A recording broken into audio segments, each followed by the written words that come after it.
कर्म फल सबको मिलता है। बेटा बनकर, बेटी बनकर, दामाद बनकर और बहू बनकर कौन आता है? जिसका तुम्हारे साथ कर्मों का लेना देना होता है, लेना देना नहीं होगा तो नहीं आएगा। एक फौजी था, उसके माँ नहीं, बाप नहीं, शादी नहीं हुई थी, बच्चे नहीं, भाई नहीं, बहन नहीं, अकेला ही कमा कमा के फ़ौज में जमा करता जा रहा था। तो थोड़े ही दिन में एक सेठ जी को फ़ौज में माल सप्लाई करते थे, उनसे उनका परिचय हो गया और दोस्ती हो गई। सेठ जी ने कहा, जो तुम्हारे पास पैसा वह उतने के उतने ही पड़ा है, तुम मुझे दे दो, मैं कारोबार में लगा दूंगा तो पैसे से पैसा बढ़ जाएगा, इसलिए तुम मुझे दे दो। फौजी ने सेठ जी को पैसा दे दिया, सेठ जी ने कारोबार में लगा दिया, कारोबार उनका चमक गया, खूब कमाई होने लगी, कारोबार बढ़ गया। थोड़े ही दिन में लड़ाई लग गई। लड़ाई में फ़ौज घोड़ी पर चढ़कर लड़ने गया। घोड़ी इतनी बदतमीज़ थी कि जितने ज़ोर से लगाम खींचते उतने ही तेज़ भागे। खींचते खींचते उसके गलफर तक कट गए, लेकिन वह दौड़कर दुश्मनों के गोल में जाकर खड़ी हो गई। दुश्मनों ने वार किया, फौजी भी मर गया, घोड़ी भी मर गई। अब सेठ जी को मालूम हुआ कि फौजी मर गया, तो सेठ जी बहुत खुश हुए कि उसका कोई वारिस तो नहीं है। अब यह पैसा देना किसको? अब मेरे पास पैसा भी हो गया, कारोबार भी चमक गया, लेने वाला भी नहीं रहा। तो सेठ जी बहुत खुश हुए। तब तक कुछ ही दिन के बाद सेठ जी के घर में लड़का पैदा हुआ। अब सेठ जी और खुश कि भगवान की बड़ी दया है, खूब पैसे भी हो गया, कारोबार भी हो गया, लड़का भी हो गया, लेने वाला भी मर गया। सेठ जी बहुत खुश।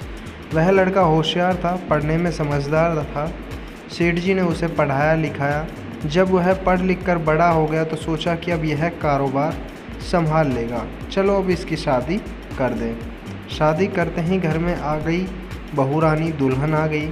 उसने सोचा कि चलो बच्चे की शादी हो गई, अब कारोबार संभालेगा। लेकिन कुछ ही दिन के बाद बच्चे की तबीयत ख़राब हो गई। अब सेठ जी डॉक्टर के पास, हकीम के पास, वैद्य के पास दौड़ रहे थे। वैद्य जी जो दे रहे, दवा खिला रहे और दवा असर नहीं कर रही, बीमारी बढ़ती ही जा रही थी। पैसा बर्बाद हो रहा था और बीमारी बढ़ती ही जा रही थी। रोग कट नहीं रहा, पैसा खूब लग रहा है। अब अंत में डॉक्टर ने कह दिया कि लाइलाज मर्ज हो गया, इसको अब असाध्य रोग हो गया, यह बच्चा 2 दिन में मर जाएगा। डॉक्टर के जवाब देने पर सेठ जी निराश होकर बच्चे को लेकर रोते हुए आ रहे थे। रास्ते में एक आदमी मिला, कहा, अरे सेठ जी क्या हुआ, बहुत दुखी लग रहे हो। सेठ जी ने कहा, यह बच्चा जवान था, हमने सोचा बुढ़ापे में मदद करेगा, अब ये बीमार हो गया, शादी होते ही हमने इसके लिए खूब पैसा लगा दिया, जिसने जितना मांगा उतना ही दिया, लेकिन आज डॉक्टरों ने जवाब दे दिया, अब यह बचेगा नहीं, असाध्य रोग हो गया, लाइलाज मर जाए, अब ले जाओ घर, 2 दिन में मर जाएगा। आदमी ने कहा, अरे सेठ जी तुम क्यों दिल छोड़ रहे हो, मेरे पड़ोस में वैद्य जी दवा देते हैं, 2 आने की पुड़िया खाकर मुर्दा भी उठकर खड़ा हो जाता है, जल्दी से तुम वैद्य जी की दवा ले आओ। सेठ जी दौड़कर गए, 2 आने की पुड़िया ले आए और पैसा दे दिया। पुड़िया ले आए, बच्चों को खिलाई, बच्चा पुड़िया खाते ही मर गया। बच्चा मर गया। अब सेठ जी रो रहे थे, सेठानी भी रो रही और घर में बहू रानी और पूरा गांव भी रो रहा। गांव में शोर मच गया कि बहू रानी सेठ की कमर जवानी में टूट गई, सब लोग रो रहे हैं। तब तक एक महात्मा जी आ गए। उन्होंने कहा, भाई क्यों रोना धोना। लोग बोले, इस सेठ का एक ही जवान लड़का था, वह भी मर गया, इसलिए सब लोग रो रहे हैं, सब दुखी हो रहे हैं। महात्मा बोले, सेठ जी रोना क्यों। सेठ, महात्मा, जिसका जवान बेटा मर जाए वह रोएगा, नहीं तो क्या करेगा।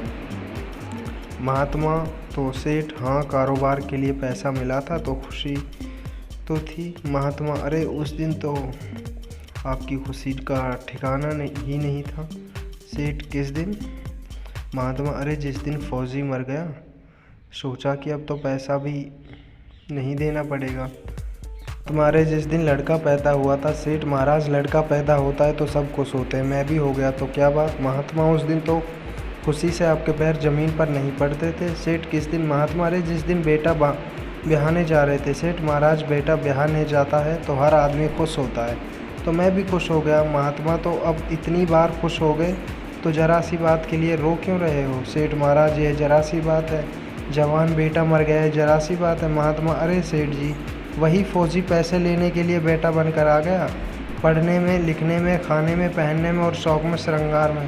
जितना लगाना था लगाया, शादी ब्याह में सब लग गया और ब्याज दर ब्याज डॉक्टरों को दिलवा दिए।